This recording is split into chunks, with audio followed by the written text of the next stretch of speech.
सबको जय मसीह की। आइए हम पवित्र शास्त्र में से पढ़ेंगे निर्गमन की पुस्तक अध्याय 15 की आयत और 2 तथा 19 से 21। Book of Exodus chapter 15 verse 1 to 19 to 21। तब मूसा और इस्राएलियों ने यहोवा के लिए यह गीत गाया। उन्होंने कहा, मैं यहोवा का गीत गाऊंगा क्योंकि वह महाप्रतापी ठहरा है। घोड़ों समेत सवारों ने उसने समुद्र में पटक दिया है। यहोवा मेरा बल और वजन का विषय है और वही मेरा उद्धार भी ठहरा है। मेरा परमेश्वर वही है, मैं उसी की स्तुति करूंगा। मैं उसके लिए निवास स्थान बनाऊंगा। मेरे पूर्वजों का परमेश्वर वही है, मैं उसको सराहूंगा। Now verse 19 to 21। यह गीत गाने का कारण है कि फ़िरौन के घोड़े, रथों और सवारों समेत समुद्र के बीच में चले गए और यहोवा ने उनके ऊपर समुद्र का जल लौटा ले आया। परंतु इजरायली समुद्र के बीच स्थल ही स्थल पर होकर चले गए। तब हारून की बहिन मरियम नामक नबिया ने हाथ में डफ लिया और सब स्त्रियों डफ लिए नाचती हुई उसके पीछे होली और मरियम उनके साथ वह टेक गाती गई, यहोवा का गीत गाओ क्योंकि वह महाप्रतापी ठहरा है। घोड़ों समेत सवारों को उसने समुद्र में फेंक दिया है। परमेश्वर अपने वचन के पढ़े और सुने जाने पर आशीष दे। आमीन। सबको जय मसीह की। आज मैं आपके सामने पढ़ूंगी क्लोसियन अध्याय 3 का पहले से 4 तक। अतः जब तुम मसीह के साथ जिलाए गए तो स्वर्गीय वस्तुओं की खोज में ना रहो, जहाँ मसीह विद्यमान है और परमेश्वर के दाहिनी ओर बैठा है। पृथ्वी पर की नहीं परंतु स्वर्गीय वस्तुओं का ध्यान लगाओ, क्योंकि तुम तो मर गए और तुम्हारा जीवन मसीह के साथ परमेश्वर में छिपा हुआ है। जब मसीह जो हमारा जीवन है प्रकट होगा, तब तुम भी उसके साथ महिमा की सहित प्रकट किए जाओगे। आमीन। Good morning to you all, wish you happy Easter. आज का वचन हम पढ़ने जा रहे हैं यूहन्ना 20वां अध्याय 1 से 18 आयत तक। सप्ताह के पहले दिन मरियम मगदलीनी भोर को अंधेरे रहते ही कब्र पर आई और पत्थर को कब्र से हटा हुआ देखा। तब वह दौड़ी और शमौन पतरस और दूसरे चेलों के पास, जिससे यीशु प्रेम रखता था, आकर कहा, वे प्रभु को कब्र में से निकाल ले गए हैं और हम नहीं जानते कि उसे कहाँ रख दिया है। तब पतरस और वह दूसरा चेला निकलकर कब्र की ओर चले। वे दोनों के साथ साथ दौड़ रहे थे, परंतु दूसरा चेला पतरस से आगे बढ़कर कब्र पर पहले पहुंचा और झुककर कपड़े पड़े देखे तो भी वह भीतर ना गया। तब शमौन पतरस उसके पीछे पहुंचा और कब्र के भीतर गया और कपड़े पड़े देखे और वह अंगोछा जो उसके सिर से बंधा हुआ था कपड़ों के साथ पड़ा हुआ नहीं, परंतु अलग एक जगह लपेट कर रखा हुआ देखा। तब दूसरा चेला भी जो कब्र पर पहले पहुंचा था भीतर गया और देखकर विश्वास किया। वह तो अब तक पवित्र शास्त्र की वह बात ना समझे थे कि उसे मरे हुओं में से जी उठना होगा। तब ये चेले अपने घर लौट गए, परंतु मरियम रोती हुई कब्र के पास ही बाहर खड़ी रही और रोते रोते कब्र की ओर झुककर 2 स्वर्गदूतों को उज्ज्वल कपड़े पहने हुए, एक को सिरहाने और दूसरे को पैठाने बैठे देखा। जहाँ यीशु का शव रखा गया था, उन्होंने उससे कहा, हे नारी, तो क्यों रोती है? उसने उनसे कहा, वे मेरे प्रभु को उठा ले गए हैं और मैं नहीं जानती कि उसे कहाँ रखा है। ये कहकर वे पीछे मुड़ी और यीशु को खड़े देखा, पर ना पहचाना कि यही यीशु है। यीशु ने उनसे कहा, हे नारी, तू क्यों रोती है? किसको ढूंढती है? उसने माली समझकर उससे कहा, हे महाराजा, यदि तूने उसे उठा लिया है तो मुझे बता, कि उसे कहाँ रखा है और मैं उसे ले जाऊंगी। यीशु ने उससे कहा, मरियम। उसने पीछे मुड़कर उससे इब्रानी में कहा, रबूनी, अर्थात हे गुरु। यीशु ने उससे कहा, मुझे मत छू, क्योंकि मैं अब तक पिता के पास ऊपर नहीं गया, परंतु मेरे भाइयों के पास जाकर उनसे कह दे कि मैं अपने पिता और तुम्हारे पिता और अपने परमेश्वर और तुम्हारे परमेश्वर के पास ऊपर जाता हूँ। मरियम मगदलीनी ने जाकर चेलों को बताया, मैंने प्रभु को देखा है और उसने मुझसे ये बातें कही हैं। ये प्रभु यीशु मसीह की इंजिल है। इसके पढ़े और सुने जाने पर हम सबको आशीष मिले। Good morning to all of you. आप सबको सलाम and wish you a very happy Easter to all of you. आप सबको ईस्टर की ढेर सारी शुभकामनाएं। जीवित परमेश्वर प्रभु यीशु मसीह आप सबको ढेर सारी आशीषें दे। We know today Easter day, our Lord Jesus Christ has risen from the dead. प्रभु यीशु मसीह मुर्दों में से जी उठा है। And we warm welcome you, each one of us, in this online and offline worship service. आप सबका स्वागत करते हैं इस इबादत में, ऑनलाइन एंड ऑफलाइन। परमेश्वर आप सबको आशीष दे। आज का जो टेक्स्ट लिया गया है, जो वचन है, Book of Exodus chapter 15 verse 1 and 2, इसके बाद 19 आयत से 21 आयत तक, 19 to 21, और कुलस्सियों की पत्री उसका 3 अध्याय 1 से 4 आयत तक, और Holy Gospel according to Saint John chapter 20 verse 1 to 18। मुकद्दस यूहन्ना की इंजिल उसका 20 अध्याय की पहली 18 आयत।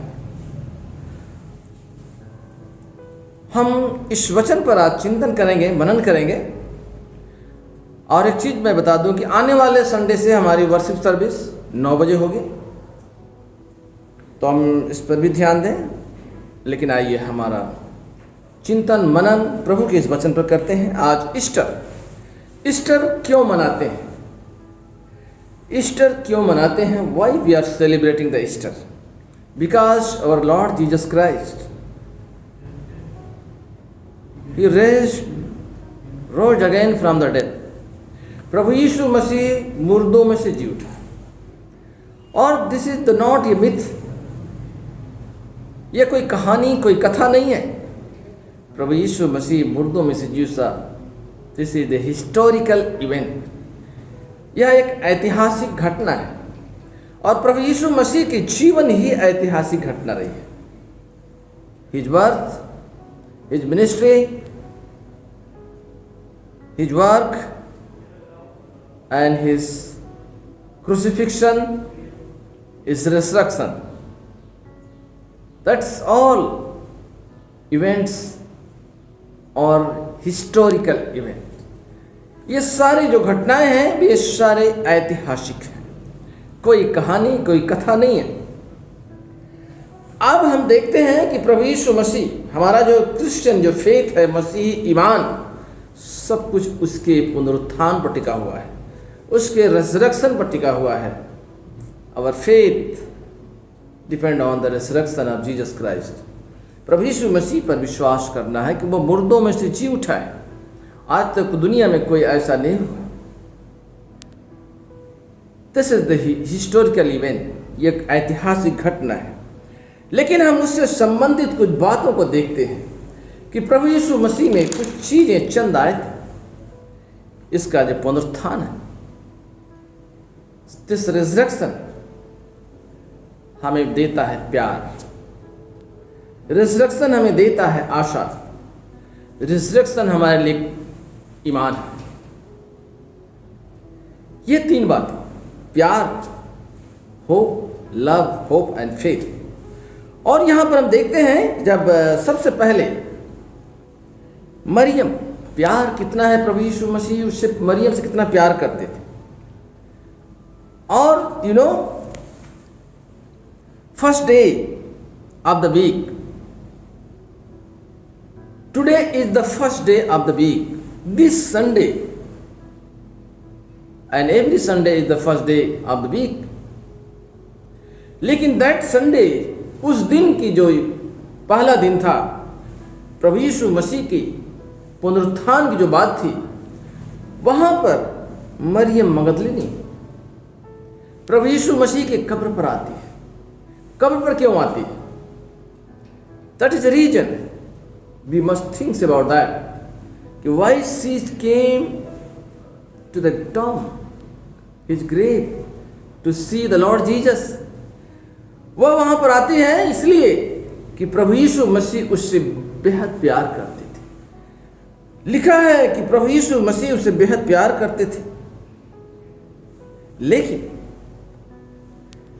वहां पर जब आती है और देखती क्या है कि वहां पत्थर जो रखा हुआ था कब्र के ऊपर, टॉप के ऊपर, स्टोन नहीं है, वहां पर हटा हुआ है।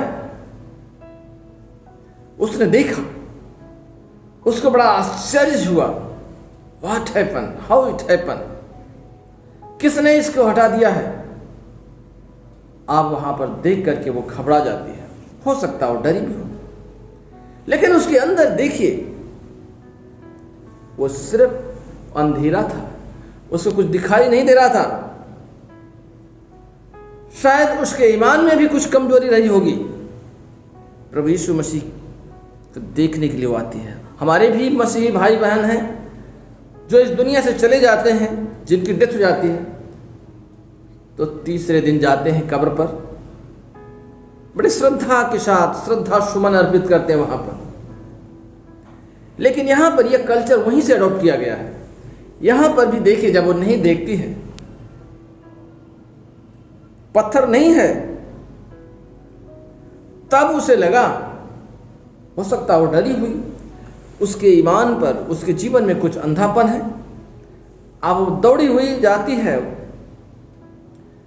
प्रभु यीशु मसीह के शिष्यों के साथ जाकर के वो संदेश के बारे में शेयर करती है। खास तौर से प्रभु यीशु मसीह यूहन्ना और पतरस से बेहद प्यार करते थे, इसलिए उनके पास जाती है। देखिए कितना जबरदस्त ये रिलेट करता है एक दूसरे से कि प्रभु उससे प्यार करता था और वो उसके पास जाती है।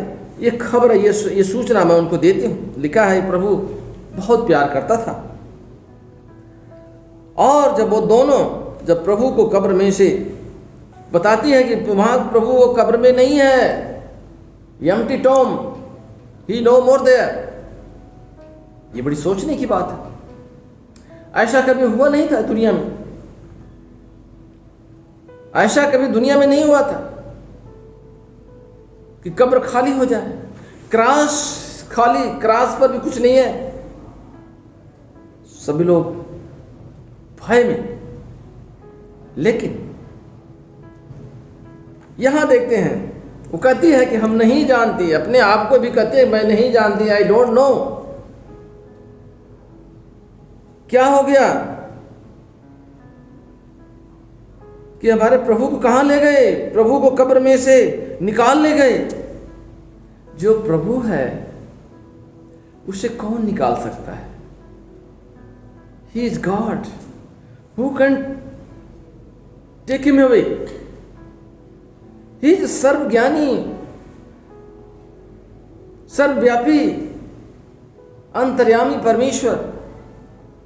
Who can take him away? वो तो with the power of the Holy Spirit rose from the death. प्रभु यीशु मसीह पवित्र आत्मा के द्वारा वो इस दुनिया में आया, पवित्र आत्मा के द्वारा मुर्दों में से जी उठा।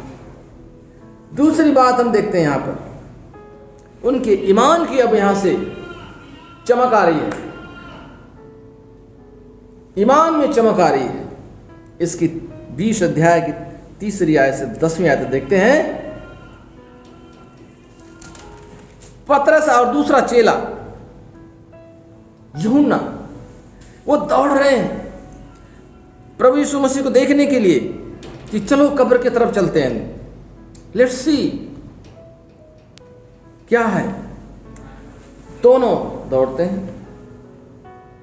अब देखिए उन दोनों के दौड़ में यूहन्ना आगे निकल जाता है। यूहन्ना थोड़ा ताकतवर था, जोरावर था, फिजिकली स्ट्रांग था। He was younger than the Peters, पतरस से नौजवान था। और वहां जाता है और वहां देख करके झुकता है, कब्र की तरफ देखता है। ये तो सचमुच में दैट्स ग्रेट थिंग्स हैपन। ये तो बहुत बड़ी बात है। उन्होंने सोचा आज तक ऐसा कभी हुआ नहीं था। कब्र खाली हो गई, कब्र के अंदर देख रहे हैं, कहीं कहीं है तो नहीं, कुछ है तो नहीं, लेकिन उनको कुछ नहीं दिखता। वहां पर लिखा है कि कब्र के भीतर गया, सिर्फ कपड़े पड़े हुए देखा था। कपड़ों के साथ जो कुछ था, थोड़ा बहुत जो कपड़े, जो गमछा, अंगोछा, और लिखा है कि इस तरह के कपड़े थे जो देखा। लेकिन वहां जाकर क्या होता है कि एक जगह लपेटकर गमछा जो था, जो कपड़े थे, एक जगह इकट्ठे करके और वो रखे हुए थे। लेकिन जब वो कब्र पहुंचता है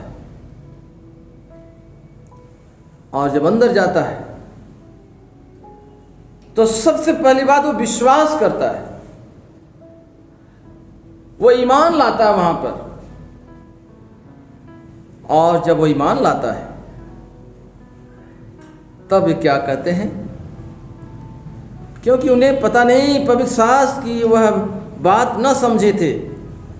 जब प्रभु यीशु मसीह था वहाँ पर, जब जीवित था उनके बीच में, जब वहाँ बातें होती थी फरीसियों के साथ, यहूदी लीडरों के साथ, जब प्रभु यीशु मसीह ने कहा था कि मैं इस मंदिर को, इस टेम्पल को I will build with in 3 days, मैं इसको 30 दिन खड़ा कर दूंगा, तो वो कहते हैं कि अरे इसको बनाने में 38 वर्ष लग गया, ये कैसे कह सकता है, how it possible, it can not be happen. लेकिन प्रभु ने कहा मैं 3 दिन बना दूंगा। और 3 दिन बनाने के बाद प्रभु यीशु मसीह ने इसीलिए कहा था कि मुर्दों में से जी उठा, वो खुद जी उठा। उन्होंने, चेलों ने विश्वास किया उस पर। चेलों का विश्वास यहां से शुरू होता है, चेलों का ईमान मजबूत होने लगता है। आगे हम देखते हैं यहां पर क्या होता है, विश्वास में चमक होने लगती है उनकी। देखिए अगेन मरियम रोती हुई कब्र के बाहर खड़ी रही। मरियम रो रही हैं, ये स्वाभाविक बात है। जिस किसी के घर का, जिस किसी का अजीज, जिस किसी का टुकड़ा, प्यार का एक टुकड़ा अगर निकल जाता है तो दुख होता है, तकलीफ होती है, आंसू आते हैं, रोते हैं। Even the Jesus himself wept, प्रभु यीशु मसीह खुद रोया है लाजर की मौत पर। ये बेचारी वहां खड़ी हुई रो रही हैं, रोते हुए कब्र की ओर झुक कर देखा। लेकिन वहां क्या देखा, 2 फरिश्ते, 2 एंजल, 2 एंजल्स, 2 एंजल देयर।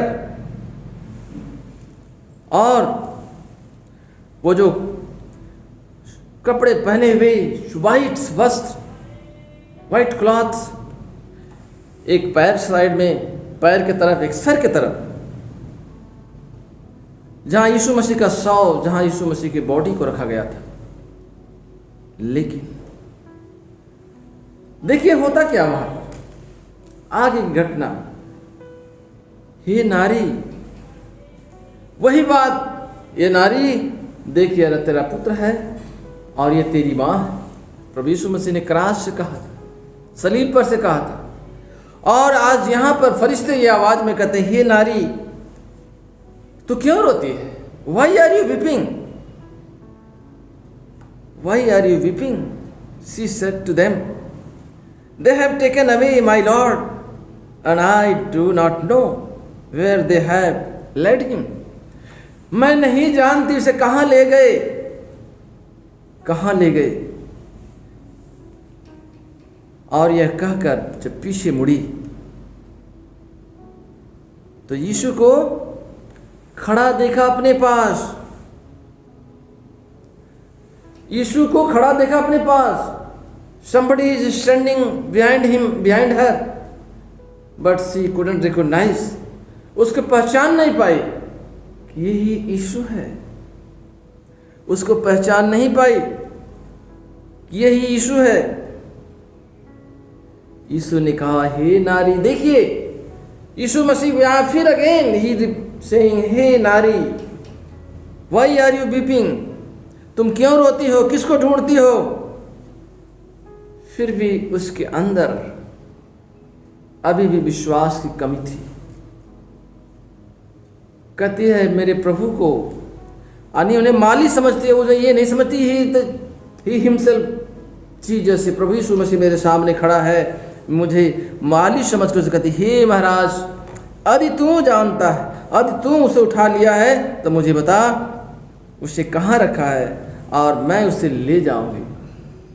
उसकी बॉडी को ले जाने की बात करती है प्रभु, अपने यीशु मसीह को ले जाने की बात करती है उस माली से, उस समय के बाद कि मैं उसे अपने पास ले जाऊंगी।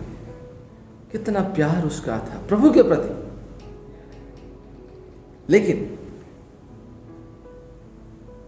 वहां पर इब्रानी भाषा में कहती है, हे गुरु, यीशु ने से कहा, मुझे मत छू, अभी मुझे पिता के पास जाना है, अभी पिता के पास मैं गया नहीं हूं। मेरे भाइयों से जाकर कह दे, मेरे भाइयों से जाकर कह दे कि मुझे अपने पिता के पास जाना है। और मरियम मगदलीनी ने जाकर चेलों को बताया, मैंने प्रभु को देखा है, मुझसे बातें की है। I have seen my lord, he talk to me. देखिए कितनी बड़ी बात, वो औरत प्रभु यीशु मसीह के संदेश वाहक बनी, प्रभु यीशु मसीह के वचन को पहुंचाया। आज हम देखते हैं, हमें पहचानना है लूका की इंजील और उसका 24 अध्याय में अगर हम देखते हैं, लूका रचित सुसमाचार उसका 24 अध्याय और उसकी कुछ चंद आयतें यहाँ पर देखते हैं कि प्रभु यीशु मसीह इमाउस के रास्ते पर जब जाते हैं और वहाँ होता क्या है, यरूशलेम से कुछ दूर 7-8-10 किलोमीटर की दूरी पर ही था कि दो जन जा रहे थे आपस में बातें करते हुए मसीह के बारे में कि ऐसी ऐसी बातें हुई है। लेकिन यीशु मसीह आकर उनके साथ हो लिया, जिस प्रकार से मरियम के साथ यीशु मसीह खड़ा था, लेकिन मरियम ने उसे नहीं पहचान पाई। और लिखा है कि उनकी आंखें ऐसी बंद कर दी गई थी कि उसे पहचान न सके। वो यीशु मसीह उनके साथ है, यीशु मसीह उनकी बातें सुन रहा है, लेकिन वो यीशु मसीह को पहचाना नहीं। वो आपस में बातें करते हैं, जो तुम चलते चलते आपस में बातें करते हो, वो देख करके या सुन करके, यह बातें कौन सी बातें, कैसी बातें?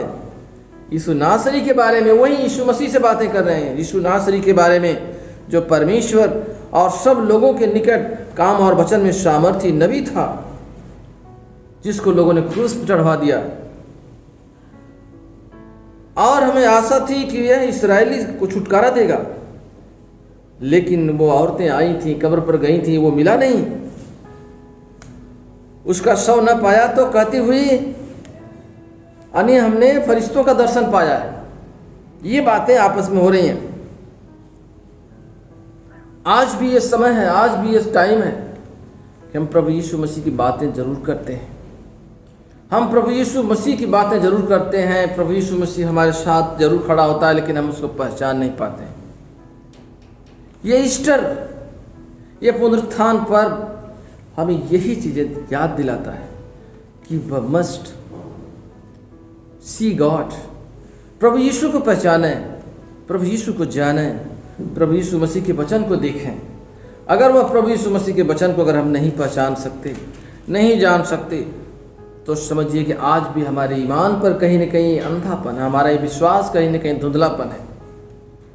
प्रभु प्यार करता है। यह ईस्टर, यह पुनरुत्थान पर हमारे लिए एक बहुत बड़ी आशा की किरण है, हमारे लिए सबसे बड़ा प्यार है, हमें ईमान पैदा करता है। हमारे जीवन में प्रभु यीशु मसीह को हमें पहचानना है। एक बार की बात है, एक फकीर, वह बेचारा भीख मांगता हुआ एक व्यक्ति भिखारी था। वो भीख मांगता, अपना गुजर बसर करता, अपने बच्चों का भरण पोषण करता था। लेकिन एक दिन एक और व्यक्ति आता है और उससे भीख मांगने लगता है कि मुझे भी दे दे। उसने कहा, बड़े मुश्किल से उसके मन में, क्या यार मैं तो दूसरे से मांगता हूँ, इसे कहाँ से दूँ? उसने कहा दे देगा। उसने अपनी झोली में से एक सिक्का निकाला और उसे दे दिया और वो चल पड़ा। लेकिन वह व्यक्ति जिसने अपना एक सिक्का निकाल कर उसको दिया था, जब वह व्यक्ति अपने घर जाता है, उसके पत्नी, उसके बच्चे, उसकी पत्नी पूछती है कि कुछ मिला, कुछ जो भी कुछ लाए हो लाइए। सामान खरीद के लाते हैं और बच्चों को कुछ खिलाते बनाते हैं। उसने अपने पत्नी को बताता है कि आज जीवन में पहली बार एक व्यक्ति मिला मुझे और वो मुझसे भीख मांग रहा था और मैंने एक सिक्का निकाल के दिया, बड़े मुश्किल से। क्या करूं, मेरे पास तो सोच रहा उसके ऊपर। उसकी पत्नी थैले ले आकर के दोनों जब देखते हैं, उसमें से खोल करके नीचे रखते हैं ज़मीन पर, तो देखते हैं कि एक ऐसा सिक्का उसमें चमक रहा है। उसका घर के अंदर रोशनी भर जाती है और वो सब हैरान देख करके कि ये पैसा या सिक्का हीरा बन गया, उसके जीवन में उसका कल्याण हो गया।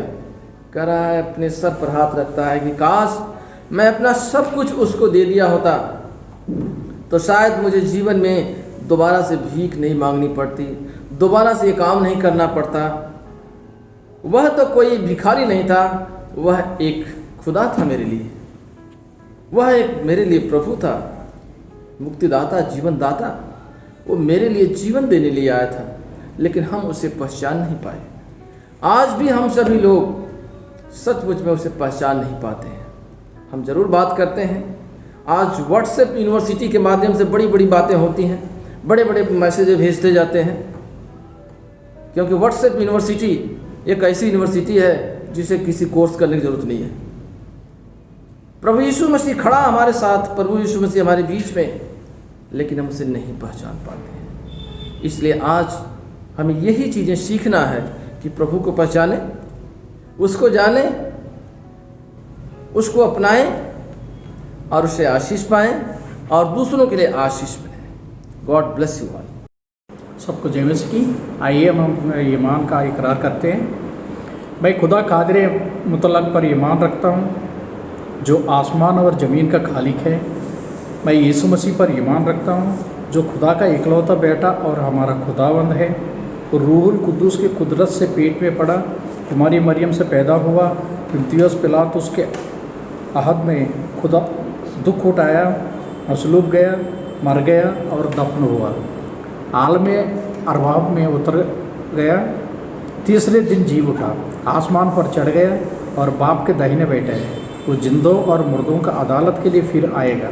मैं रूहुल कुद्दूस पर, पाक कैथोलिक कलीसिया पर, मुकद्दसों की शिराकत, गुनाहों की माफ़ी, बदन की क़ियामत और अब्दी ज़िंदगी पर ईमान रखता हूँ। आमीन। हम समस्त मानव जाति के लिए प्रार्थना करें और अपनी प्रार्थनाओं को प्रभु यीशु ख्रीस्त के निरंतर निवेदन के साथ साथ अर्पित करें। हे पिता, हम प्रार्थना करते हैं कि समस्त संसार में न्याय और शांति स्थापित हो और प्रत्येक व्यक्ति भरपूर जीवन प्राप्त करे। हे दयावान प्रभु, हमारी प्रार्थना सुन। उन सब के लिए जो इस शहर में रहते हैं, उन सब बातों को दूर करने के लिए जिनसे आपसी फूट और झगड़े होते हैं, और हमारे देश में सच्ची एकता की बढ़ती के लिए हे दयावान प्रभु, हमारी प्रार्थना सुन। हम विशेषकर अपने अन्नदाताओं, किसान भाइयों के लिए दुआ करते हैं जो अपनी हक के लिए आवाज़ उठा रहे हैं। आप उनको अपनी प्रेम और उपस्थिति और अपनी कृपा दृष्टि में बनाए रखें और उनकी अगुवाई करें। उन सब के लिए जो कृषि उद्योग अथवा व्यापार में लगे हुए हैं, सब मजदूरों और कारीगरों के लिए, और उन सब के लिए जो अपनी सेवा से हमारी आवश्यकताओं की पूर्ति करते हैं। हे दयावान प्रभु, हमारी प्रार्थना सुन। अध्यापकों और छात्रों, वैज्ञानिकों, लेखकों और कलाकारों और उन सब व्यक्तियों के लिए जो अन्य लोगों के विचारों और भावनाओं को प्रभावित करते हैं। हे दयावान प्रभु, हमारी प्रार्थना सुन। उन सब के लिए जो दुखी हैं, बेरोजगार हैं, भूखे प्यासे हैं, दरिद्र और दलित हैं, बीमार और मरणासन हैं, और उन सब व्यक्तियों के लिए जो ऐसे लोगों की सेवा और सहायता करते हैं। हे दयावान प्रभु, हमारी प्रार्थना सुन।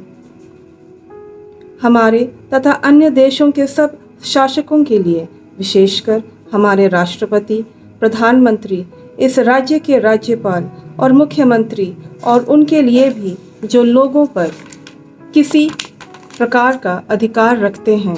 हे दयावान प्रभु, हमारी प्रार्थना सुन। संपूर्ण मसीही समाज की एकता और मेल मिलाप के लिए और समस्त संसार में उनकी गवाही और सेवा कार्य के लिए, हे दयावान प्रभु, हमारी प्रार्थना सुन। भारत में तेरी समस्त कलीसिया के लिए, उसके परिषदों तथा अगुओं, विशेषकर हमारे प्रमुख धर्माचार्य, दक्षिण भारत की कलीसिया के प्रमुख धर्माचार्य और मार्थोमा कलीसिया के मेट्रोपॉलिटन, हमारे धर्माचार्य, हमारे पुरोहित और तेरी कलीसिया के सब अन्य धर्म सेवकों के लिए, कि वे सच्चाई और लगन से तेरी सेवा करें। हे दयावान प्रभु, हमारी प्रार्थना सुन। यह वर दे कि तेरे उन सब भक्तों के साथ जिन्होंने अपने जीवन में तेरी निष्ठापूर्वक सेवा की है, हम भी तेरे राज्य के नित्य आनंद में संभागी हो सके। हे दयावान प्रभु, हमारी प्रार्थना सुन। आप सभी को ईस्टर पर्व की हार्दिक शुभकामनाएं। Let us pray. As our Savior Christ has taught us, so we pray. Our Father in heaven, hallowed be your name, your kingdom come, your will be done on earth as in heaven. Give us today our daily bread, forgive us our sins, as we forgive those who sin against us. Do not bring us to the time of trial, but deliver us from the evil. For the kingdom, the power and the glory are yours now and forever.